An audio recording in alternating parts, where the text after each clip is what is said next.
So let's have some fun with this, shall we? Because everybody loves to talk trades and things like that. Targets for 2025 and beyond. And I don't necessarily have names for you, those listening, in terms of this segment, but what I do have is the idea or the construct of what I would expect Jed Hoyer to want in any moves he makes between now and July 30th. The first one being obviously players with team control, right? 2025, 2026. I think that's probably the lowest he's willing to take is a player with at least team control through 26. Ideally, you get more than that, right? Team control through 27, 28 would be great. Like there is a world. And again, Juice mentioned it, ad nauseum on our All-Star break show. There is a roadmap here if Jed Hoyer so chooses to both buy and sell at the deadline and still make moves that have this 2025 and beyond quotation in them. And for reference, the reason that, again, this segment 2025 and beyond is in quotations, anybody that listened to Jed Hoyer's press conference will certainly see that, he said, he's like, hey, if we do make trades, we're not making 1 year rental, 2-month rental trades. Like we're making trades that are going to impact this team beyond the 2024 season, 2025 and beyond. So that is the reasoning for that. And Bernie says it here too. Power hitters will be great. Unfortunately, power hitters are a premium. They're a lot harder to trade for at a deadline. Not to say that it's impossible. I do think there's a world where maybe a team really wants to add Cody Bellinger and they need to get rid of a guy that's a big boomer bust guy, but he does hit for good power. Maybe there's a chance where maybe the Cubs do throw in or find a way to eat some of Bellinger's money or something of that nature to incentivize a team to give them a power hitter in return for a guy like Cody Bellinger or even for some of these other guys. But I do think the real sweet spot here, assuming he's not going to get major league talent, because there's one name in particular from a major league talent standpoint that I think fits really nicely with what the Cubs need moving into the future. I think he's going to want those guys that are knocking on the doorstep. And I hate to just lazily say that another Michael Busch trade, right? A guy that's blocked, a guy that doesn't have a clear path to the major leagues, but guys that are closer, right? Like I don't think they're wanting to wait on players, and they certainly could still acquire guys in A-ball that are throw-ins on trades and things like that are longer timeline players. But they're going to want guys that are going to have a chance to compete for major league playing time as soon as this season, right? But for sure as soon as next season. And I don't know where that goes because I don't know what they're getting for some of these trade pieces. I think Jameson Taillon nets them probably a pretty good return if they do decide to trade him because of the control for 2 more years after this one at, again, a very favorable number for a guy with a sub-3 ERA. Maybe you get a couple of pieces there that are a little closer to making an impact. But like, for example, a Drew Smiley probably only nets you 1 prospect, maybe 2, and they're probably lower level guys. You're not getting a top 10 prospect from somebody unless they have a really, really poor farm, for a Drew Smiley. I think Cody Bellinger nets you a good return, but I think a lot of teams are going to essentially treat him as a rental, even though he's more likely than not going to opt into that second season of the contract, making another $27.5 million on his player option. I think he at least is there for 1 more year. So teams can say, okay, we have a year plus of Bellinger. What's that worth to us? Maybe that is worth a top 15 prospect, a guy that is a little closer to the show. Things like that. But I think that is where Jed is ultimately targeting, right? Because, like Bernie says, Busch was a great addition. He sure was. But that was a perfect storm because the Dodgers needed to free up 40-man spots. He was on the 40-man roster. They had no clear space for him because they wanted to give Gavin Lux a chance at second to be the everyday second baseman. Mookie Betts was going to come in and play shortstop. You have a Max Muncy at third base, along with Miguel Rojas, who's played there a lot this year. And then obviously you have a future Hall of Famer in Freddie Freeman at first base. So where was he going to play? That's why it worked out for the Cubs, because they took a swing and said, hey, we can give you a guy who doesn't need 40-man rostering, Jackson Ferris, who's still very much a top prospect, but we'll take your top prospect that needs to be on the 40-man and give him everyday playing time. And it's worked out beautifully, and Michael Busch has been the best Cubs hitter all season, which good for Michael Busch, but that poo-poos what you did with Cody Bellinger, Dansby Swanson, Seiya Suzuki.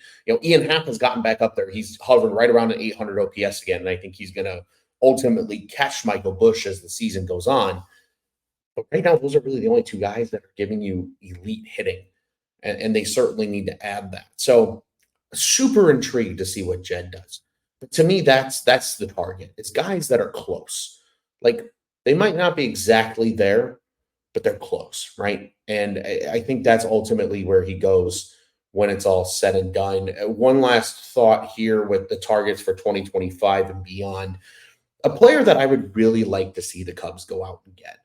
Yes, he's a major leaguer. Yes, he would cost you probably a couple of prospects. He has 3 additional years of arbitration control after this one.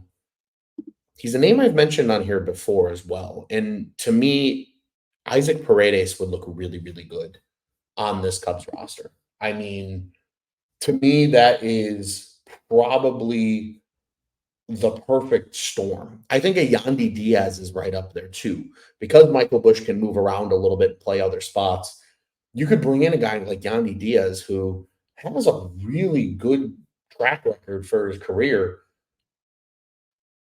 Exceptional hitter, an absolutely exceptional hitter. And I'm pulling up some statistics for those listening along with us here in terms of just what they could bring in and grab. And I need to get some Isaac Paredes stats up in front of me as well because he's got some nice numbers and he's having a really really good season for the Rays, building off of what last year was considered a really good season for him as well. A year ago, he had 31 bombs, nearly 100 RBIs. I mean, he had a fantastic season. That was in 143 games for the Rays. And even this year, numbers are a little down, at least if we're talking, power. But even with the power numbers, 18 doubles. He had 24 a year ago, so that's still right on par. 16 homers. So you can make the argument that he's going to pace out to the mid to high 20s, given his track record. As long as he gets over 20, it's his third consecutive year of 20 or more homers. He's got 51 RBIs. I think that's largely partially just the team not being great right now either. He was an 840 OPS player last year. He's a 797 right now, and literally the only difference is because of slugging. His slugging is about 40 points down right now, but hitting exactly the same, 250 with a 352 on base. That's what he finished the season with, exact numbers last year. Bernie asked, but who would the Rays want back? I'm sure they would want one of the Cubs' more top prospects for sure. And I think there's guys on this Cubs prospect list that eventually the Cubs are going to have to make a decision on. And what I mean by that is you either got to play them, which I think this second half of the season is going to be huge for some of these guys, especially on the 40-man roster, to come up and get a look at the major league level and get an idea of what they are and what they can do. But I think there's a world where an Owen Casey is the ask. Now, do I think the Cubs are going to trade that for him? No, because of where the Cubs farm sits and such, like being the top prospect pool or one of the top prospect pools in the league. But there are certainly other names on here that teams could ask for, and I don't think the Cubs would hesitate.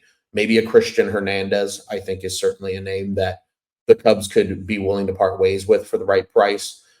Maybe a BJ Murray Jr., perhaps a Pedro Ramirez, a Luis Vasquez. I mean, somebody probably in that 10 to 15 range of prospect pool is likely where they're ultimately going to go with it and have to, make some decisions. But they're gonna have to figure out where these guys are. I would love to see a Moises Ballesteros get some games down the stretch here for the Cubs. I would love to see maybe even an Owen Casey get some games down the stretch here. Obviously, in both of their cases, you have to add them to the 40-man, and that's a huge, move in adding those guys to the 40-man. So that's why I think maybe a Kevin Alcantara makes a lot of sense because he is on the 40-man. You don't have to make that transaction. Maybe an Alexander Canario down the stretch as well, especially if you end up dealing both Bellinger and a Mike Tauchman, for example. That'd be really, really interesting to see what they do. But Isaac Paredes is a guy I would like to see the Cubs go out and get. Perhaps a Yandy Diaz as well. I know Yandy Diaz power numbers this year are a little down. He's only got 8 home runs right now, but this is a guy that's hit 273. Great, great, great hitter. Won a batting title just a few years ago with a 330 average. He has been pretty remarkable. And this was just last year: 330, 410, 522. Those numbers have certainly regressed a little bit, but 273, 329, 396 really isn't all that bad. And with him being a little older, he's under team control at a little higher of a dollar value. I don't think he costs as much down the road. And no, I don't think the Cubs are parting ways with Ballesteros either. But I think the Cubs do need to figure out where he is and what he is. Right? I don't know if he's a catcher full time. I don't know if he's a first baseman full time. If he's a DH, that's fine. But then he needs to come and take care of business and figure some stuff out at the major league level. So certainly a lot of interesting takes upcoming here for the Cubbies. This series did it. The series did it for me mentally. I'm ready for them to be sellers. Super just intrigued now at this point to see what Jed does, because from here on out, Jed's job's on the line. He's only under contract through the 25 season. Cubs are going to have to figure it out, and he's got an opportunity to make some moves. Obviously, he's not going to fix everything at the deadline, but he's got a chance to make some moves that will set this team up to improve in 2025 here at the deadline. And I'm intrigued to see what kind of creativity Jed dips into, if any at all. I think if he largely stays pat and they don't really do much, and maybe they just sell like a Drew Smiley and maybe one other rental-esque player, I think it's a huge fail. And I think Jed's job should be in question if something like that happens.